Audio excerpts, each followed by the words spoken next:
Blocks away from the White House, the nation's capital is experiencing an influx in homelessness, but over 1,000 homeless youth are experiencing housing insecurity in D.C. New York Governor Andrew Cuomo states that the Reproductive Health Act codifies Roe v. Wade into state law, protecting women's rights, no matter what happens here in Washington, D.C.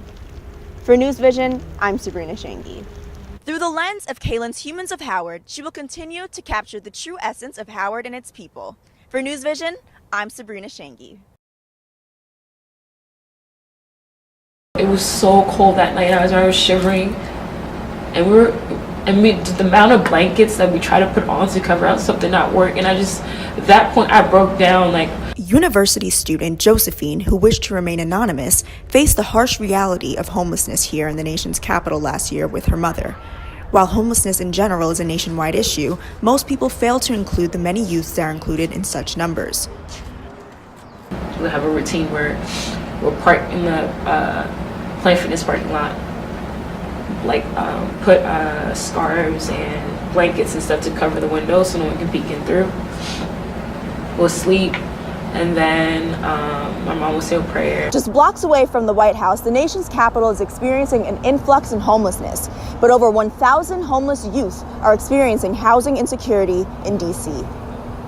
According to the point-in-time count, a regional census of the homeless population, the number of homeless people soared in the beginning of 2018, calculating over 6,000 people. D.C. organizations like Sasha Bruce have made efforts to improve lives of homeless youth. Our approach is competency-based. So many of the young people that come to us, they've been told they're bad, they're dumb, they're stupid, they're no good, and we reject that whole philosophy. We believe that young people have the competence and the strength to see their future and to move towards self-sufficiency. For News Vision, I'm Sabrina Shanghie. I feel as though politics really has very little place in medicine. When I do what I do, it's one-on-one, it's me and the patient. Fourth-year medical student Felice Williams says the Reproductive Health Act signed by New York Governor Andrew Cuomo is important for women and their future. A long-awaited effort to protect women's reproductive rights became reality earlier this year when Governor Cuomo signed the act on the anniversary of Roe v. Wade. Opposers of the act took to social media to discuss matters, some calling it inhumane, others calling Democrats mass murderers. The bill updates and strengthens abortion rights, now allowing women in the state of New York to have an abortion after the 24-week mark in their pregnancy. President of the D.C. Abortion Fund, Gerald Hayes, says opposers should have more compassion. For folks who might consider themselves anti-choice, I would encourage them to listen more and listen to the people in their lives. 1 in 4 women will have an abortion in her lifetime, including people who identify as being pro-life or anti-choice. The new law allows not just physicians, but also licensed healthcare providers to perform abortions. While others may be skeptical, Williams has a different view.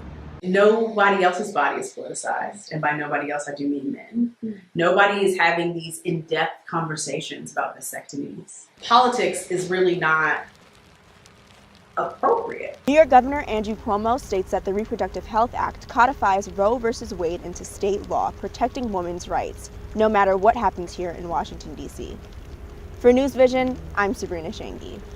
I think that personal connection, more than party connection, is what is going to make the difference in the next election. Speaker of the United States House of Representatives, Nancy Pelosi, joined political strategist and author Donna Brazile for Howard University's King Lecture Series. In an intimate one-hour conversation, she touched on the importance of the youth vote, campaign finance reform, and student debt. The debt is bigger than credit card debt. So when they wanted to give a tax break of over $1 trillion to the richest people in America, we said, why don't we just eliminate the debt for higher education? While Madam Speaker Nancy Pelosi engaged in a question and answer segment with students, some feel their questions were left unanswered. I feel like her response was, I feel like what you would expect of a politician in general. You kind of have to play both sides of it a little bit. And as far as, especially civil rights, and you're on HBCU, you cater towards the side of, you support civil rights movement, which obviously in her track record, she does support civil rights movement. But at the same time, you can tell she's definitely kind of pandering towards, what we wanted to hear. So I wouldn't say it was negative, but it was just like that was just obvious of what she, like indicative of what she was saying. Truth of it is, if I were comparing that response to what I would expect from someone who has been in the experience of poverty, who has been in the experience of knowing that they are the descendant of slaves and that a large part of the context of their existence is predicated in that, I wouldn't say the answer was sufficient. Speaker Nancy Pelosi stressed and offered advice to young people. Know your power and know your why. For News Vision, I'm Sabrina Shanghie.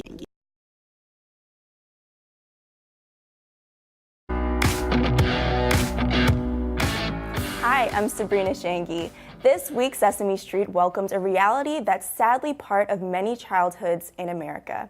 Sesame Street's bright pink 7-year-old resident, Lily, is the first Muppet whose storyline is that she's homeless. Lily was welcomed to Sesame Street in 2011, where she expressed her insecurities because of her family's lack of consistent access to food.